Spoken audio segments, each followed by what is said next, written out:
આજે આપણે વ્યક્તિગત રિટેલર એટલે શું તે સમજીએ. સ્વતંત્ર રિટેલર એ એવો નાનો વેપાર છે જે વ્યક્તિગત ધોરણે ચલાવવામાં આવે છે, મોટી કોર્પોરેટ કંપની દ્વારા નહીં. વ્યક્તિગત રિટેલર ગ્રાહકો સાથે સીધો સંપર્ક ધરાવે છે. આવા સ્ટોરમાં માલિક પોતે જ વિસ્તાર અને વસ્તુઓની ઉપલબ્ધિના આધારે વેચાણ નીતિ નક્કી કરે છે. દાખલા તરીકે સ્થાનિક કિરાણા સ્ટોર અથવા જનરલ સ્ટોર.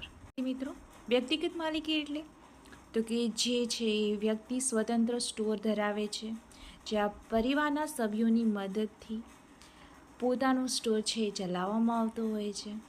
તો એવા સ્ટોરને વ્યક્તિગત માલિકીના સ્ટોર તરીકે ઓળખવામાં આવે છે. અને વ્યક્તિગત માલિકીની અંદર છે એ રિટેલર ગ્રાહકો સાથે સીધો સંપર્ક ધરાવે છે, એમની સાથે ડાયરેક્ટ કોન્ટેક્ટમાં આવે છે અને એમને માલ સામાનનું વેચાણ કરતા હોય છે. સ્ટોર ખાસ કરીને વ્યક્તિગત રીતે ચલાવવામાં આવતા હોય છે. કોઈ મોટી કંપનીઓ છે, કોર્પોરેટ કંપનીઓના માધ્યમથી ચલાવવામાં આવતા નથી. અને એક પરંપરાગત પદ્ધતિથી આવા સ્ટોર ચાલતા હોય છે અને પછી વારસાગત પણ આ સ્ટોરો ચલાવવામાં આવતા હોય છે.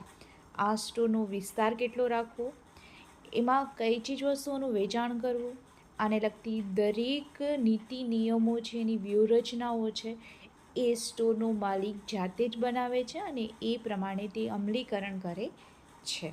ખાસ કરીને આવા સ્ટોર છે આપણે છે આપણી આસપાસ આવેલી છે એ નાની મોટી દુકાનો છે, હે ને, જે ખાસ કરીને કિરાણાની દુકાનો છે, જનરલ સ્ટોરો છે, કપડાની દુકાનો છે, કટલેરીની દુકાનો છે, શૂઝની દુકાનો છે.